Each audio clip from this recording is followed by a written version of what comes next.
విశాఖపట్నం స్థానిక సంస్థల ఎమ్మెల్సీగా విజయం సాధించిన బొత్స సత్యనారాయణను శాసన మండలిలో ప్రతిపక్ష నేతగా పార్టీ అధ్యక్షుడు వైఎస్ జగన్మోహన్ రెడ్డి నియమించారు. ఈ మేరకు ఆయన శాసన మండలి చైర్మన్ కు లేఖ రాశారు. అలాగే శాసన మండలిలో YSR Congress party deputy floor leader గా ఎమ్మెల్సీ లేళ్ల అప్పిరెడ్డిని నియమిస్తూ శాసన మండలి సెక్రటరీ జనరల్ కు లేఖ రాశారు.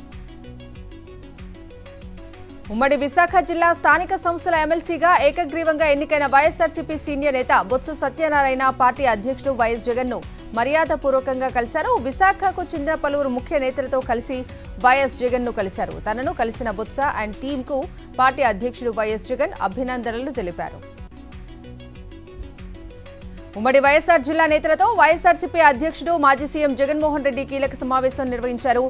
వైఎస్ఆర్ అన్నమయ్య జిల్లాల పార్టీ అధ్యక్షులుగా ఎవరిని నియమించాలన్న అంశంపై వారితో చర్చించారు. అనంతరం వైఎస్ఆర్ జిల్లా పార్టీ అధ్యక్షుడిగా మాజీ ఎమ్మెల్యే పి రవీంద్రనాథ్ రెడ్డి, అన్నమయ్య జిల్లా అధ్యక్షుడిగా ఎమ్మెల్యే ఆకిపాటి అమర్నాథ్ రెడ్డిలను నియమించారు.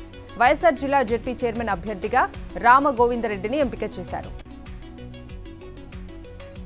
కూటమి ప్రభుత్వంపై వైఎస్ఆర్సీపీ రాజ్యసభ సభ్యులు వైవి సుబ్బారెడ్డి ఆగ్రహం వ్యక్తం చేశారు. ఈవీఎంలపై అనుమానం ఉందని తాము మొదటి నుంచి చెప్తున్నామన్నారు. ఈవీఎంలపై 2019లో కూడా చంద్రబాబు అనుమానం వ్యక్తం చేశారని గుర్తు చేశారు. కోర్టులో న్యాయం జరుగుతుందనే నమ్మకంతోనే తాము పోరాటం చేస్తున్నామని వైవి సుబ్బారెడ్డి తెలిపారు. మార్గదర్శి రామోజీరావుపై 2006 నుంచి పోరాటం చేస్తున్నట్లు మాజీ ఎంపీ ఉండవల్లి అరుణ్ కుమార్ తెలిపారు. నాడు కేంద్ర ఆర్థిక శాఖ మంత్రిగా ఉన్న చిదంబరానికి లేఖ ఇచ్చానని, ఇప్పుడు ఆర్బీఐ కూడా హైకోర్టుకు అదే రిపోర్ట్ ఇచ్చిందన్నారు. తెలంగాణ, ఏపీ ప్రభుత్వాలు కూడా ప్రజల తరఫున నిలబడాల్సిన అవసరం ఉందన్నారు. చంద్రబాబు ఇంటి వద్ద నిరసన కేసులో పోలీసులు అడిగిన ప్రశ్నలు అన్నింటికీ సమాధానం చెప్పానన్నారు మాజీ మంత్రి జోగి రమేష్. పోలీసులు ఇచ్చిన నోటీసుల మేరకు ఆయన మంగళగిరి రూరల్ పోలీస్ స్టేషన్లో విచారణకు హాజరయ్యారు. అరగంట పాటు పోలీసులు తనను విచారించారని, వారు అడిగిన అన్ని ప్రశ్నలకు సమాధానాలు ఇచ్చానని తెలిపారు జోగి రమేష్. ముచ్చుమరి బాలిక అత్యాచార ఘటనపై హోంమంత్రి అనిత అవాస్తవాలు మాట్లాడారు. బాలిక గాలింపు ప్రక్రియ నిలిచిపోయిన అంశాన్ని మీడియా ప్రశ్నించగా సెర్చింగ్ ఆపలేదని, కొనసాగుతోందని బుకాయించారు. సస్పెండ్ అయిన పోలీసులకు వెంటనే పోస్టింగ్ ఎలా ఇచ్చారని ప్రశ్నించగా నిబంధనల ప్రకారం ఇచ్చామని సమర్థించుకున్నారు. అనంతపురం జిల్లా తాడిపత్రిలో ఉద్రిక్తత చల్లారటం లేదు. మంగళవారం వైఎస్ఆర్సీపీ నేత కందిగోపుల మురళి ఇంటిపై టీడీపీ గుండాలు దాడికి పాల్పడ్డారు. అయితే పోలీసులు మాత్రం మళ్లీ బాధితుడైన మురళిపైనే కేసులు పెట్టారు. అక్రమ కేసులతో వేధిస్తే ఆత్మహత్య చేసుకుంటామని మురళి భార్య రమాదేవి ప్రభుత్వాన్ని హెచ్చరించారు. ఏపీ ఐఐసి, సిఐఐ సంయుక్త ఆధ్వర్యంలో నిర్వహించిన స్టేక్ హోల్డర్స్ కన్సల్టేషన్ మీటింగ్లో మంత్రి కొండపల్లి శ్రీనివాస్ పాల్గొన్నారు. వికసిత్ ఏపీ, వికసిత్ భారత్ నినాదంతో ముందుకు వెళ్తున్నామని, 100 రోజుల గవర్నెన్స్ లో భాగంగా సీఎం చంద్రబాబు నూతన పారిశ్రామిక విధానాన్ని ప్రకటించనున్నట్లు మంత్రి తెలిపారు. పారిశ్రామికవేత్తల నుంచి సలహాలను తీసుకునేందుకు ఈ స్టేక్ హోల్డర్స్ కన్సల్టేటివ్ మీటింగ్ ఏర్పాటు చేశామన్నారు. సంగారెడ్డి, అమన్గల్, షాద్నగర్, చౌటుప్పల్ మీదుగా నిర్మించే రీజనల్ రింగ్ రోడ్డు దక్షిణ భాగానికి సంబంధించి భూసేకరణ ప్రక్రియ ప్రారంభించాలని అధికారులను ఆదేశించారు సీఎం రేవంత్. ఉత్తర భాగంలో ఇప్పటికే భూసేకరణ చాలా వరకు పూర్తయిందన్న ఆయన దక్షిణ భాగం కోసం కూడా ప్రారంభించాలన్నారు. భూసేకరణలో పారదర్శకంగా వ్యవహరించాలన్నారు. జన్వాడ ఫామ్ హౌస్ కేసు విచారణలో హైడ్రాకు పలు ఆదేశాలను జారీ చేసింది తెలంగాణ హైకోర్టు. అలాగే జన్వాడ ఫామ్ హౌస్ ను కూల్చకుండా స్టే ఇవ్వాలన్న పిటిషనర్ వాదనను కూడా తోసిపుచ్చింది హైకోర్టు. అయితే జన్వాడ ఫామ్ హౌస్ కూల్చివేతపై జీవో 99 ప్రకారం నడుచుకోవాలని హైడ్రాకు ఆదేశించింది. అలాగే ఆ ఫామ్ హౌస్ కు సంబంధించిన పత్రాలను పరిగణలోకి తీసుకోవాలని ఆదేశించింది. హైదరాబాద్ లో హైడ్రా కూల్చివేతలపై స్పందించిన కేంద్ర మంత్రి కిషన్ రెడ్డి చెరువుల్లో నిర్మాణాలు చేసుకున్నప్పుడు అప్పటి ప్రభుత్వాలు ఎలా అనుమతులు ఇచ్చాయని ప్రశ్నించారు. ఏ ప్రభుత్వమైనా బహిరంగ ప్రభుత్వ స్థలాలను కాపాడాల్సిన అవసరం ఉందన్నారు. కూల్చివేతల వెనుక పరిస్థితులు ఏమున్నాయో ప్రజలకు తెలుసన్న కిషన్ రెడ్డి రియల్ ఎస్టేట్ వ్యాపారులను కాంగ్రెస్ ప్రభుత్వం బెదిరిస్తోందన్నారు. తెలంగాణ బీజేపీ ఇన్ఛార్జ్ పై రచ్చ కొనసాగుతోంది. పార్టీ అధికారిక వెబ్సైట్ లో తెలంగాణ ఇన్ఛార్జ్ గా అభయ్ పాటిల్ ఫోటోను అప్లోడ్ చేశారు. అయితే ఇన్ఛార్జ్ గా అభయ్ పాటిల్ నియామకం జరగలేదంటున్నారు కేంద్ర మంత్రి కిషన్ రెడ్డి. టీబీజేపీ ఇన్ఛార్జ్ నియామకంపై తలో మాట మాట్లాడుతుండటం చర్చనీయాంశంగా మారింది.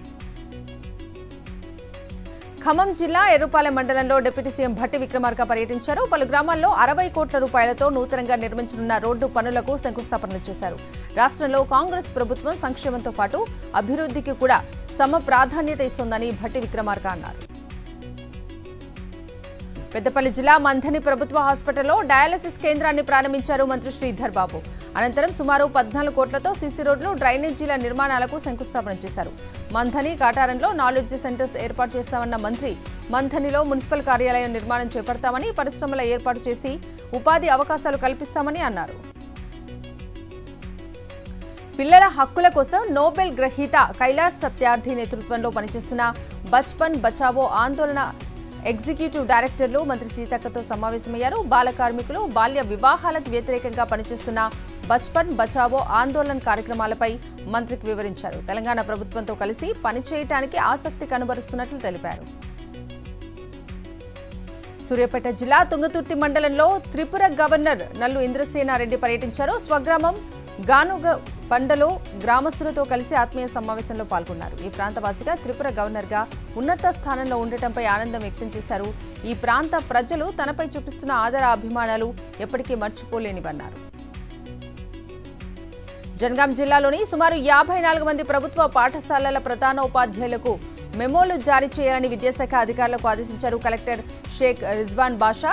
సోమవారం రక్షాబంధన్ హాలిడే కావటం, మరుసటి రోజు మంగళవారం పాఠశాలలకు విద్యార్థులు, ఉపాధ్యాయులు హాజరు కాకపోవడంతో నోటీసులు జారీ చేసినట్టు తెలుస్తోంది.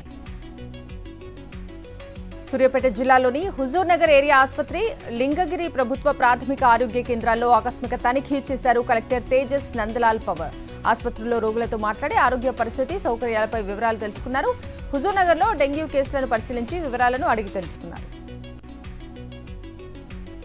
పెద్దపల్లి జిల్లా రామకుండం సింగరేణి సంస్థ మేడిపల్లి ఓపెన్ కాస్ట్ ఆవరణలో వన మహోత్సవ కార్యక్రమాన్ని నిర్వహించారు. ఈ సందర్భంగా రామగుండం ఏరియా పరిధిలో ఒక్కరోజే 1500 మొక్కలు నాటారు. 6 జిల్లాల్లో వన మహోత్సవ కార్యక్రమం నిర్వహిస్తున్నామని సీఎండీ బలరాం నాయక్ తెలిపారు. మొక్కల పెంపకంతోనే మంచి వాతావరణం లభిస్తుందని అన్నారు. భద్రాద్రి కొత్తగూడెం జిల్లా రామవరంలోని ప్రభుత్వ మాతా శిశు కేంద్రంలో నల్గొండ జిల్లా municipal court junior civil judge T Swapna ప్రసవించారు. ప్రభుత్వ మాతా శిశు కేంద్రంలో అన్ని రకాల సదుపాయాలు ఉన్నాయని, మెరుగైన వైద్యం అందిస్తున్నారని జడ్జి స్వప్న తల్లి శాంత తెలిపారు. ఉన్నతాధికారులు ప్రభుత్వ ఆసుపత్రిలో వైద్య చికిత్సలు పొందితే ప్రజలకు విశ్వాసం పెరుగుతుందన్నారు. భద్రాద్రి కొత్తగూడెం జిల్లా ఆళ్లపల్లి మండలంలో లంచం తీసుకుంటూ MP EO Srinivasarao, Markodu panchayat secretary నాగరాజులు ఏసీబీకి చిక్కారు. మర్కోడు పంచాయతీలో మాజీ ఉప సర్పంచ్ కమల కాంట్రాక్ట్ తీసుకుని రోడ్డు పనులు చేశారు. పర్సెంటేజ్ ఇవ్వాలని ఎంపీ ఈవో, సెక్రటరీలు డిమాండ్ చేయడంతో కమల ఏసీబీని ఆశ్రయించారు. నాగర్ కర్నూలు జిల్లా కొల్లాపూర్లో నాటుసారా తయారీకి వినియోగించే బెల్లాన్ని ఎక్సైజ్ అధికారులు స్వాధీనం చేసుకున్నారు. బెల్లం రవాణా చేస్తున్న డీసీఎం వాహనాన్ని సీజ్ చేశారు. ఇద్దరిపై కేసు నమోదు చేసి దర్యాప్తు చేపట్టారు. నాటుసారా తయారు చేసి విక్రయాలు జరిపిన వారిపై కఠిన చర్యలు తీసుకుంటామని పోలీసులు హెచ్చరించారు. మంచిర్యాలలో వ్యభిచార ముఠా గుట్టును పోలీసులు రట్టు చేశారు. మంచిర్యాల ఎల్ఐసి కార్యాలయం పరిసర ప్రాంతంలోని ఒక ప్రైవేట్ గెస్ట్ హౌస్ వద్ద వ్యభిచారం నిర్వహిస్తున్న ఒక ముఠాను అదుపులోకి తీసుకున్నారు. కరీంనగర్కు చెందిన మహిళలను ఉపాధి, నగదు ఆశ చూపి వ్యభిచారం చేస్తున్నట్లు పోలీసులు గుర్తించారు. అమరావతిలోని బిట్ ఇంజనీరింగ్ కాలేజీలో విద్యార్థులు ఆందోళనకు దిగారు. హాస్టల్లో ఉన్న విద్యార్థులకు తాగునీరు లేక అవస్థలు పడుతున్నామని వాపోయారు. యాజమాన్యం, హాస్టల్ వార్డెన్ వైఖరికి వ్యతిరేకంగా ఆందోళన చేపట్టారు. డాక్టర్ బిఆర్ అంబేద్కర్ కోనసీమ జిల్లా కొత్తపేట రావులపేట పట్టణంలో ఎస్సీ వర్గీకరణకు వ్యతిరేకంగా మాల మహానాడు జేఏసీ ఆధ్వర్యంలో బంద్ చేపట్టారు. వ్యాపార, వాణిజ్య సముదాయాలు, పాఠశాలలను మూయించివేశారు. వర్గీకరణ వద్దు, రాజ్యాంగం ముద్దు అంటూ నినాదాలు చేశారు. చిత్తూరు అపోలో మెడికల్ కాలేజ్ హాస్టల్లో ఫుడ్ పాయిజన్ అయిన ఘటనకు సంబంధించి అందరి ఆరోగ్యం కుదుట పడిందన్నారు అపోలో అధికారి నరేష్ రెడ్డి. 40 మంది విద్యార్థులు బయటకు వెళ్లి పార్టీ చేసుకుని తిరిగి హాస్టల్కు చేరుకున్నారని తెలిపారు. వారికి వాంతులు, విరేచనాలు అవడంతో చిత్తూరు ప్రభుత్వ ఆసుపత్రిలోని అపోలో బ్లాక్కి తరలించామన్నారు. అల్లూరి సీతారామరాజు జిల్లా ఏఓబీలో ఛత్తీస్గఢ్ క్యాడర్కు చెందిన Maoist surrender Mukesh Korasa alias Suryam Malkangiri పోలీసులకు లొంగిపోయారు. మోస్ట్ వాంటెడ్ మావోయిస్టు నాయకుడు హిడ్మాకు సూర్యం సహచరుడిగా ఉన్నారు. ఒడిశా ప్రభుత్వం మావోయిస్టులు జనజీవన స్రవంతిలో కలవాలని విజ్ఞప్తి మేరకు లొంగిపోయినట్టు సూర్యం తెలిపారు.